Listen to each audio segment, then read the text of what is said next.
방회자의 시간여행.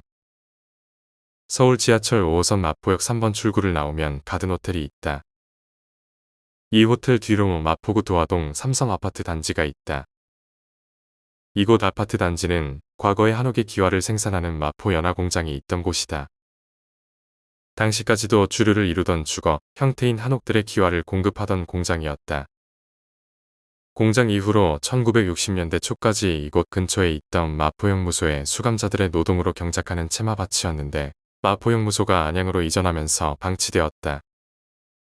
1961년 박정희의 5.16 쿠데타로 국가재건최고회의가 성립되고 박정희가 의장으로 있는 국가재건최고회의에서 선포생활혁명 방침에 따라 이 기와 공장 자리를 대한주택공사가 불화받아 대한민국 최초의 아파트 단지인 마포아파트를 건설한 것이다. 마포아파트는 6층 10개 동 642세대의 대단위 아파트 단지였다. 이 아파트 단지는 1962년 11월 30일 1단계로 Y자형 6개 동 450세대가 최초로 준공되었고 1964년 11월 30일에는 2단계로 일자형 4개 동 192세대가 준공되는 등 두 차례에 걸쳐 완성되었다.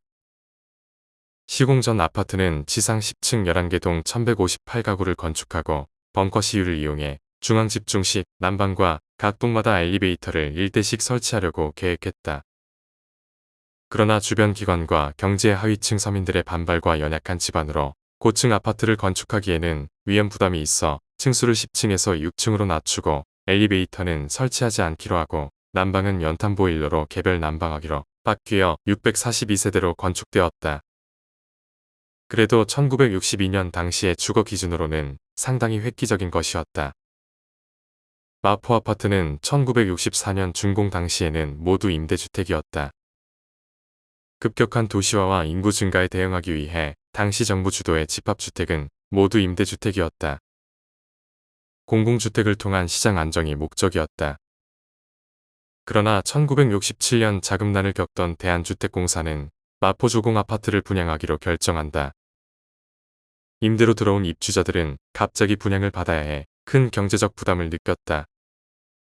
주민들의 반발에도 불구하고 마포 아파트 이후에도 정부 주도의 분양 아파트들이 계속 공급되면서 한국의 아파트 공급 방식은 임대가 아닌 분양 위주로 고착된 것이다.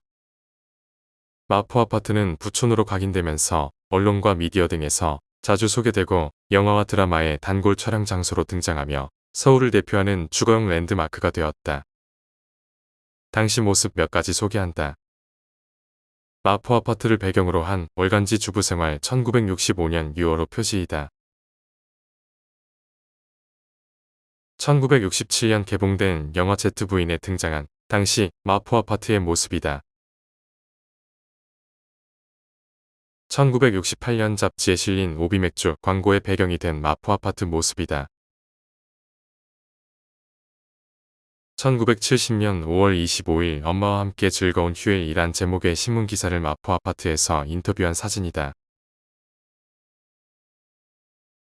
1962년부터 1964년 사이에 2회에 걸쳐 9에서 17평형 사이 5종의 평수에 642가구가 들어섰던 마포 아파트는 건물 자체가 매우 오래되면서 재건축의 필요성이 대두되어 1991년 3월에 철거가 시작되고 1992년에 새 아파트의 재건축이 정식으로 착공, 1994년 7월 삼성종합건설에 의해 현재의 마포 삼성아파트로 다시 탄생하였다. 마포 아파트는 최초의 단지형 아파트와 최초의 재건축 아파트 단지가 된 것이다. 구독, 좋아요, 알림 설정 꼭 눌러주세요. 방회자의 시간여행.